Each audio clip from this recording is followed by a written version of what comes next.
Hello students, आपको हमने start किया था चैप्टर 10 क्लास 10 का चैप्टर नंबर 12 इलेक्ट्रिसिटी, जिसकी एक क्लास ऑलरेडी हो चुकी है। अब हम उसका आगे का पार्ट करेंगे।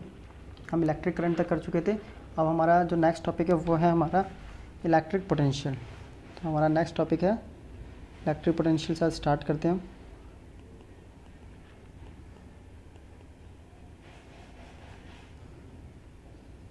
तो इलेक्ट्रिक पोटेंशियल क्या होता है, तो इसको समझाने के सब ये हमारा एक चार्ज है, ठीक है। तो इसकी इलेक्ट्रिक फील्ड होती है हमारी, अगर ये हमारा पॉइंट चार्ज है तो इसकी इलेक्ट्रिक फील्ड होगी सर्कुलर शेप में। चलिए इसको इरेज करके दूसरा बनाते हैं इसको।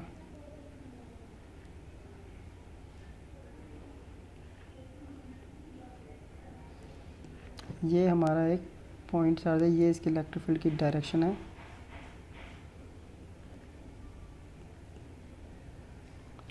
तो अब बताइए इलेक्ट्रिक पोटेंशियल होता है क्या। किसी भी पॉइंट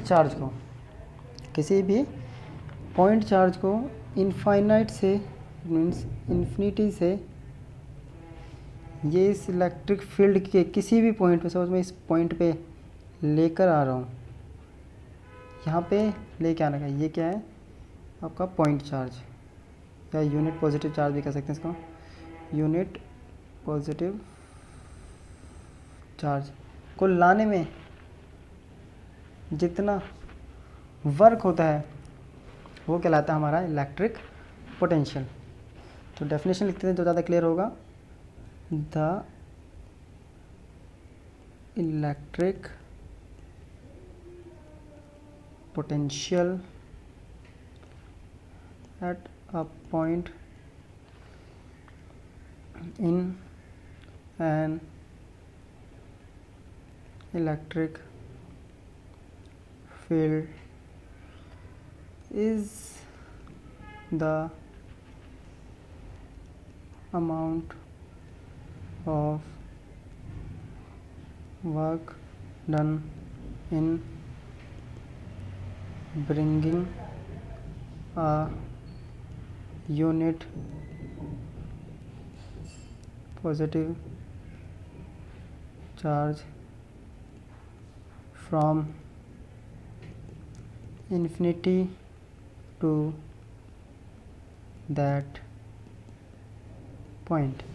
तो क्या हमारा इलेक्ट्रिक पोटेंशियल क्या होता है, किसी इलेक्ट्रिक फील्ड में हम किसी यूनिट पॉजिटिव चार्ज को इनफाइनाइट से कि उस इलेक्ट्रिक फील्ड के किसी भी पॉइंट पे लेके आते हैं। अब लेके आएंगे तो उसमें डिस्प्लेसमेंट होती है, किसी ऑब्जेक्ट में फोर्स लग रही है, तो इसके अंदर क्या है, वर्क होता है। तो जो वर्क होता है उसे हम कहते हैं क्या, इलेक्ट्रिक पोटेंशियल।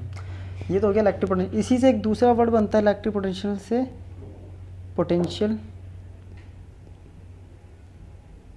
डिफरेंस। दूसरी टर्म बन गई हमारी पोटेंशियल डिफरेंस, जो कि आपकी काफ़ी इंपॉर्टेंट टर्म है। ये काफ़ी, अब ये आपका इस पूरे चैप्टर में पोटेंशियल डिफरेंस वर्ड आपका यूज़ होगा। अब पोटेंशियल डिफरेंस क्या होता है, सेम उसी की तरह ही ले लेते हैं इसको भी। हो गया, ये हमारी तो हो गया हमारी इलेक्ट्रिक फील्ड। क्लियर, क्या ये हमारी इलेक्ट्रिक फील्ड, यहाँ लिख देता हूँ मैं, इसमें भी लिख देता हूँ इलेक्ट्रिक फील्ड, इसमें हम लिख देते हैं इलेक्ट्रिक। अब इस इलेक्ट्रिक फील्ड के अंदर मैं दो पॉइंट ले लेता हूँ, कोई भी दो पॉइंट ले लेता हूँ, पॉइंट ए और पॉइंट बी। अब हमने इलेक्ट्रिक पोटेंशियल में क्या किया था, इनफाइनाइट, एक पॉइंट इनफाइनाइट था और एक हमारा गिवन पॉइंट था उस इलेक्ट्रिक फील्ड के अंदर। लेकिन इसके अंदर क्या होता है, दोनों के दोनों पॉइंट हमारे इलेक्ट्रिक फील्ड के अंदर ही होंगे। डेफिनेशन पूरी सेम हो जाएगी, मीनिंग भी पूरा सेम है। बस क्या होता है, किसी भी इलेक्ट्रिक फील्ड में एक पॉइंट से दूसरे पॉइंट पे किसी यूनिट पॉजिटिव चार्ज को जो हम लेकर जाते हैं उस पर जो वर्क होता है वो कहलाता है हमारा potential difference. It means difference between the two points potential, या दो पॉइंट के पोटेंशियल के बीच का डिफरेंस, इसे कहते हैं हम पोटेंशियल डिफरेंस। तो अब लिख लेते हैं इसको आप, the amount of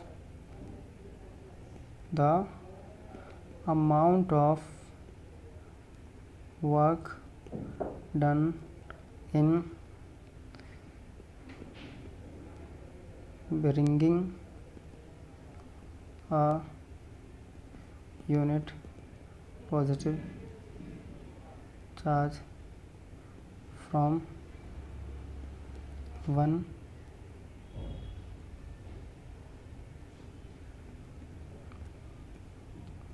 point to another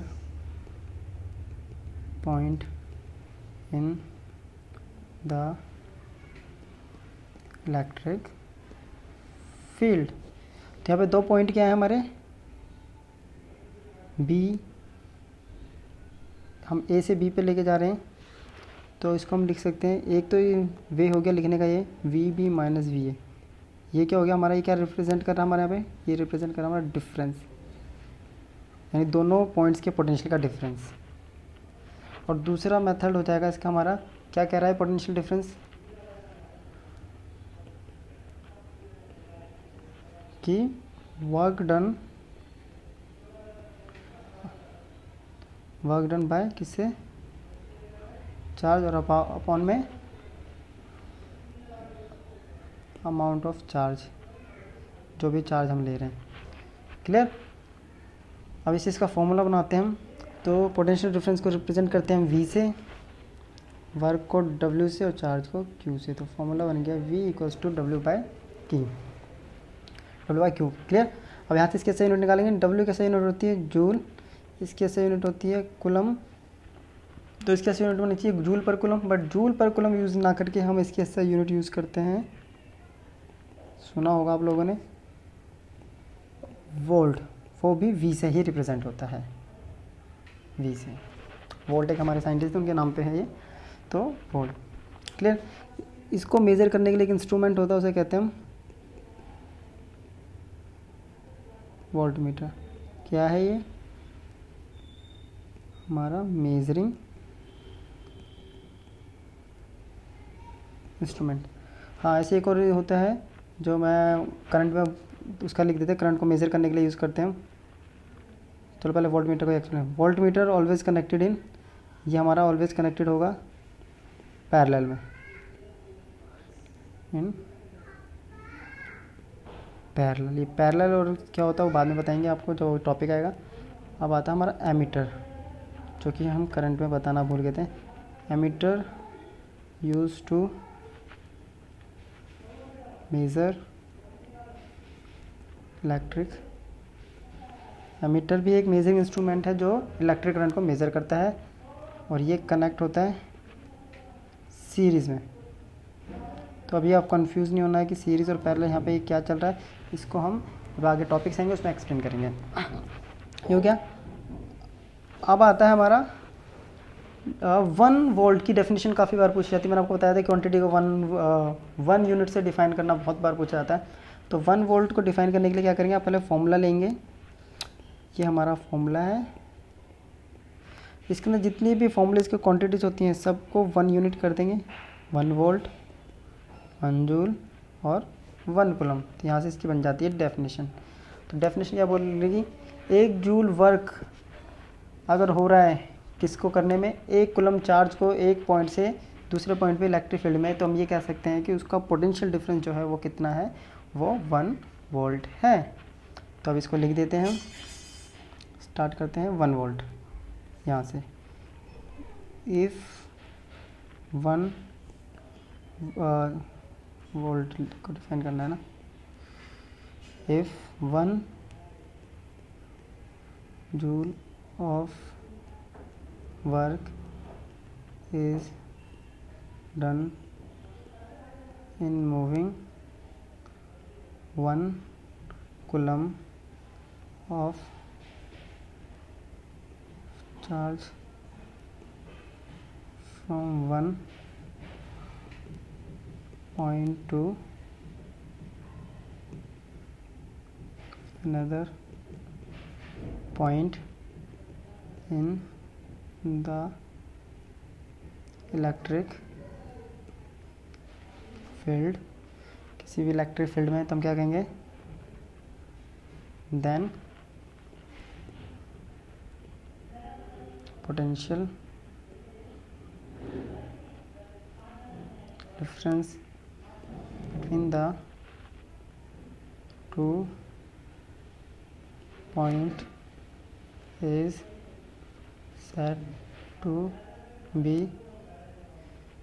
to be 1 volt. ये हो गया said to be 1 वोल्ट। ये हो गया हमारी डेफिनेशन। क्लियर। तो इसको हमेशा पैरेलल में कनेक्ट करते हैं, उसको सीरीज़ में। ठीक है, कैसे कनेक्ट करते हैं हम अभी आगे पढ़ेंगे, टॉपिक पढ़ेंगे तो उसमें मैं बताता हूँ आपको। अब हम करते हैं नेक्स्ट टॉपिक हमारा स्टार्ट।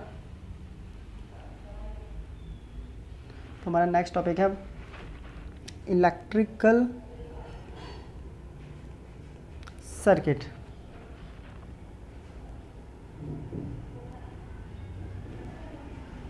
अब इलेक्ट्रिकल सर्किट क्या होता है? सर्किट का नाम सुना होगा आपने, ये वर्ड यूज़ होता रहता है हमारी डेली लाइफ में भी, काफ़ी बार यूज़ होता है इलेक्ट्रिकल सर्किट। तो इलेक्ट्रिकल सर्किट कुछ नहीं होता। इलेक्ट्रिकल सर्किट में आपने देखा होगा मोस्टली हमारी वायर्स होती हैं। तो हम उस वायर की हेल्प से जितने भी हमारी इलेक्ट्रिकल कंपोनेंट्स होते हैं, इलेक्ट्रिक कंपोनेंट्स होते हैं, इनको एक कॉन्टीन्यूस पाथ में हम क्या करते हैं, अरेंज कर देते हैं। उस जो फ्लो चार्ट या फ्लो जो बनता है हमारा, जो भी सिस्टम जो बनता है, उसे हम कहते हैं इलेक्ट्रिकल सर्किट। तो इलेक्ट्रिकल सर्किट क्या होता है? आ continuous path consisting of conducting wires and other electric components। तो इलेक्ट्रिक कंपोनेंट्स कौन कौन से हो सकते हैं? आपके रेजिस्टेंस हो सकता है, अभी एक वर्ड यूज़ करेंगे हम, रेजिस्टेंस। आपका जैसे कि आपका एक बल्ब हो सकता है, ठीक है, एक बल्ब हो सकता है, आपका एक बैटरी हो सकती है, उसमें एक स्विच हो सकता है। तो इन सबको मिला के एक इलेक्ट्रिकल सर्किट बनती है। जैसे कि एक छोटा सा डायग्राम बनाते हैं हम फ्लो। ये हमारा एक क्या है, इलेक्ट्रिक बल्ब है। ये हमारी क्या है, कंडक्टिंग वायर है। ये हमारा एक सेल है, यहाँ पे हमने लगा दिया एक स्विच लगा दिया, और ये इसको एक कॉन्टीन्यूस पाथ बना दिया। ये क्या है हमारा सेल, कंडक्टिंग वायर हो गई। क्लियर। वी हमारा बैटरी सेल हो गया, इसकी पोटेंशियल डिफरेंस है, पोटेंशियल है वी। और यहाँ पे ये हमारी एक की हो गई या स्विच हो गया, इसको कह सकते हैं की और स्विच। तो ये सब मिलके क्या बनाते हैं, कॉन्टिन्यूस पाथ क्रिएट किया। इस कॉन्टिन्यूस पाथ का अरेंजमेंट को कहते हैं हम इलेक्ट्रिकल सर्किट। अब इसी में दो टाइप की इलेक्ट्रिकल सर्किट होती है। एक होता है ओपन सर्किट, तो एक होता है हमारा क्लोज। पहले ओपन बता दें। ओपन में कुछ नहीं होता। ओपन में आपका हम की को दो तरीके से बनाते हैं। होता है ओपन में हम क्या करते हैं, इसको ओपन करके रखते हैं, यानी हमारा जो ये पाथ है ये कम्प्लीटली नहीं होता, या कह सकते हैं स्विच हमारा क्या है, इस टाइम ऑफ है। स्विच ऑफ होगा तो कोई इलेक्ट्रिक करंट क्या होगा, फ्लो नहीं होगा। आपको पता होगा ओपन सर्किट क्या होता है, शॉर्ट में लिख देते हैं, through which no electric current flow, जिसके बीच में कोई इलेक्ट्रिक करंट फ्लो नहीं होता। जैसे कि इसी को कर देते हैं हम, ये हो गया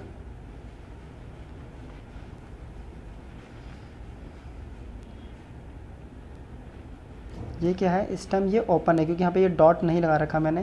तो ये है हमारा ओपन। ये बल्ब यहाँ पे हमारा ग्लो नहीं करेगा, जबकि इस केस में हमारा ग्लो कर रहा था, ग्लो नहीं करेगा। तो दूसरा होता है हमारा क्लोज। क्या होगा, through which electric current flow, जिससे कि इलेक्ट्रिक करंट फ्लो होता है, उसे कहते हैं क्लोज। ये हो गया मेरे पास। यहाँ मैंने इस की को कर दिया बंद। की को बंद का मतलब क्या, मैंने स्विच ऑन कर दिया, यहाँ लगा दी एक बैटरी, स्विच ऑन कर दिया। स्विच ऑन करूँगा तो मेरा बल्ब क्या करेगा, ग्लो करने लग जाएगा। ये हो गया हमारा क्लोज सर्किट। क्लियर। तो यहाँ करंट फ्लो होगा कि उसमें करंट नहीं फ्लो होगा। क्लियर। अब आता है हमारा circuit diagram.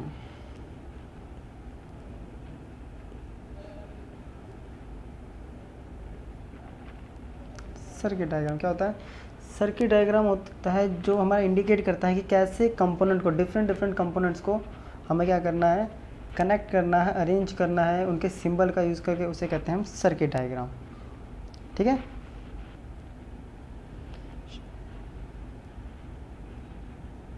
Arrangement of different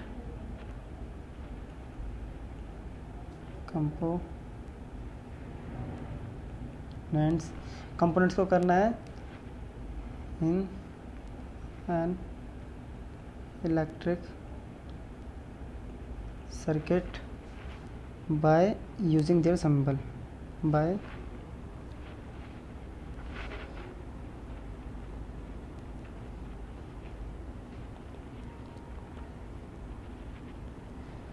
symbols. Clear?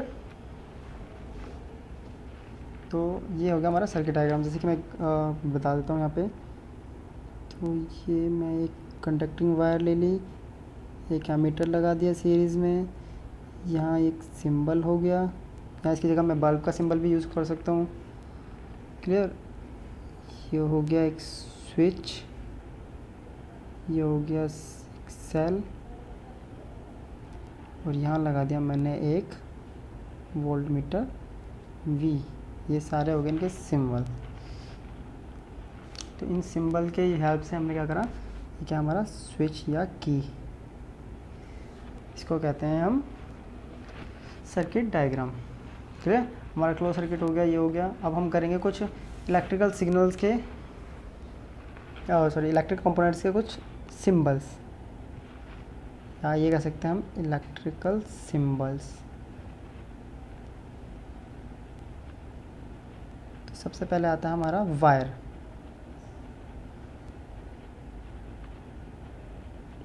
Connecting wire, तो कनेक्टिंग वायर का सिंबल होता है सिंपल एक लाइन। ठीक है, ये हो गया कनेक्टिंग वायर। सेकंड होता है जॉइंट या वायर जॉइंट कर लो, जॉइंट वायर, वायर जॉइंट। तो वायर को हम जॉइंट कर देते हैं दूसरी वायर से, तो उसका सिंबल एक लाइन, उस पर से कनेक्शन डाल देंगे, ये कैसा भी हो, ये हो गया जॉइंट वायर। एक जंक्शन पॉइंट बना दिया मैं इस पर।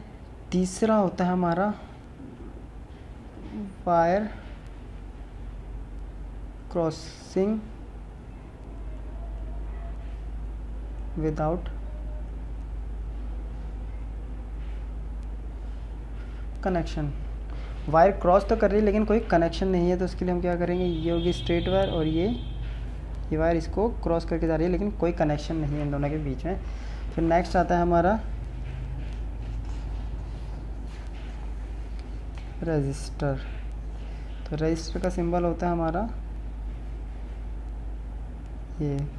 फिफ्थ आता है हमारा बल्ब, बल्ब का सिंबल होता है हमारा ये।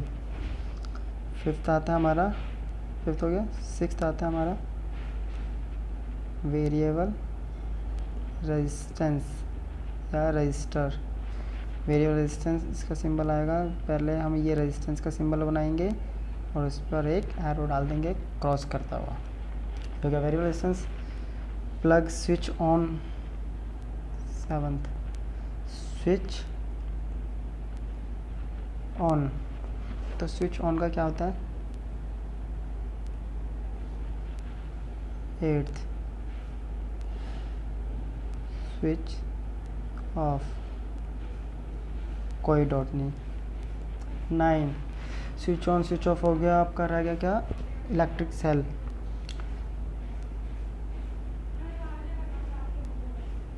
इलेक्ट्रिक सेल ये होता है इलेक्ट्रिक सेल का एक पॉजिटिव, बड़े वाला पॉजिटिव और छोटे वाला नेगेटिव। फिर आता है बैटरी।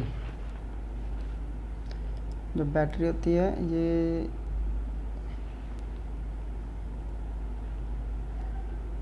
बैटरी होती है, बैटरी बनती है नंबर ऑफ सेल को, तो एक पॉजिटिव एक नेगेटिव एक पॉजिटिव, नंबर ऑफ सेल को जोड़कर बैटरी हो गई। और बैटरी हो गई। फिर आता है हमारा एमीटर।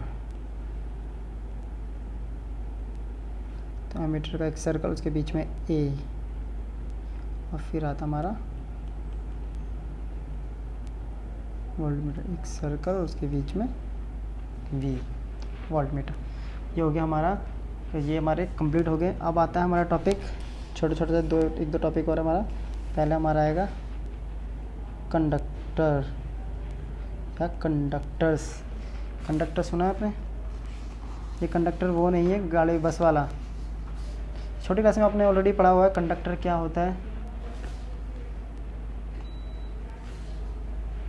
तो कंडक्टर होता है वो मटेरियल, वो सब्सटेंस जिसके बीच में से इलेक्ट्रिक करंट फ्लो हो सकता है या इलेक्ट्रिसिटी फ्लो कर सकती है। Those materials through which electric current can flow. For example,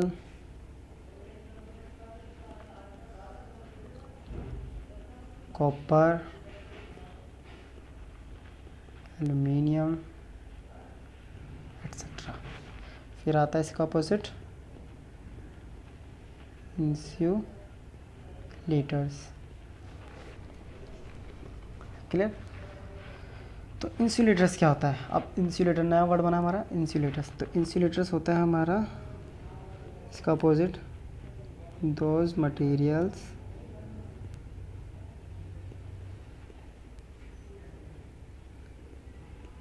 through which electric current can not flow. For example plastic,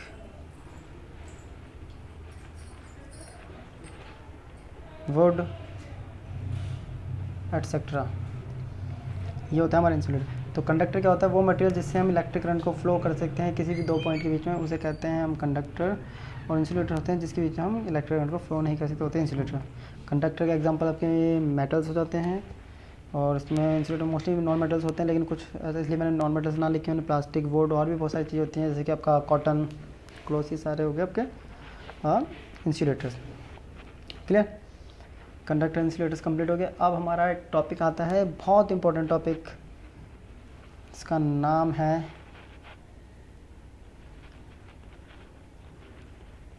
Ohm's law. Ohm's law, ये ओम्स लॉ है क्या चीज़? ओम्स लॉ कहता है at a constant temperature the current flowing through a conductor is directly proportional to the potential difference across its ends। Definition से समझ में नहीं आएगा, स्टेटमेंट क्या कहते हैं? एट ए कांस्टेंट टेम्परेचर, जब टेम्परेचर हमारा मीन्स जहाँ भी हमारा कोई इलेक्ट्रिकल सर्किट रखिए, सपोज कोई भी इलेक्ट्रिकल सर्किट रखिए, ये हमारा मान लो एक छोटा सिंपल सा ले लेता हूँ। ये मेरे पास एक कंडक्टर है, इसको मैंने इलेक्ट्रिक एक सेल से कनेक्ट कर दिया, इसका पोटेंशियल V है और करंट आ ही जा रहा है। क्लियर? पोटेंशियल V है, करंट आ ही जा रहा है A से B। इस A से B के बीच में जब ये करंट फ्लो हो रहा है और ये पूरा का सिस्टम जिस टेम्परेचर पर रखा उस पर हम इस टेम्परेचर को कांस्टेंट मान के चलते हैं, ये टेम्परेचर का मान लेते हैं, अभी कोई इफेक्ट नहीं है सेम फिजिकल कंडीशन पे। तो जो भी करंट इसके अंदर फ्लो होगा वो करंट इसके दोनों एंड्स के पोटेंशियल डिफरेंस के डायरेक्टली प्रोपोर्शनल होगा। अब पोटेंशियल डिफरेंस क्या होगा यहाँ पे? V। तो स्टेटमेंट के अकॉर्डिंग होता है कि I is directly proportional to V, या ये कह सकते हैं कि V is directly proportional to I। जब ये साइन ऑफ प्रोपोर्शनलिटी हटता है तो यहाँ पे कांस्टेंट लगता है R, तो हमारे पास फॉर्मूला बन जाता है V equals to I R। ये हमारा आर यहाँ पे क्या है, where R is Ohm's law constant और रेजिस्टेंस ऑफ कंडक्टर। क्या है आर यहाँ पे, रेजिस्टेंस है किसका, कंडक्टर का। क्लियर, ये हो गया हमारा resistance of conductor. Clear, R मिल गया तो यहाँ से हमारे पास आर का फॉर्मूला बन गया, R equals to V upon I. अब आता हमारा यहाँ पे ओम्स लॉ का ग्राफ, बहुत इंपॉर्टेंट ग्राफ है जिसको हम कहते हैं वी आई कैरेक्टरिस्टिक्स भी कह सकते हैं या वी आई ग्राफ। इसमें एक तरफ हम लेंगे वी यानी पोटेंशियल डिफरेंस और दूसरी तरफ लेंगे हम यहाँ पे आई, इट मीन्स करंट। तो डायरेक्टली प्रोपोर्शनल का कैसा बनेगा ग्राफ, हमेशा ये होता है क्योंकि ये क्या है हमारा यहाँ पे, क्या है यहाँ पे टेम्परेचर कांस्टेंट। ये हो गया हमारा वी आई कैरेक्टरिस्टिक्स। क्लियर, यहाँ पे हमारा ओम्स लॉ हो गया। अब हमने आर का रिलेशन निकाले, अभी इससे एक छोटा सा रिलेशन निकलता है, v equals to I R था तो i इक्वल्स टू क्या होगा हमारा v अपॉन में r, it means i is inversely proportional to r। इसका मतलब क्या है, if v increase resistance electric current should be decrease.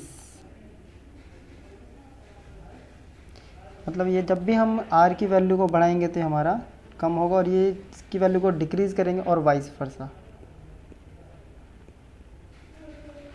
तो I की वैल्यू बढ़ेगी।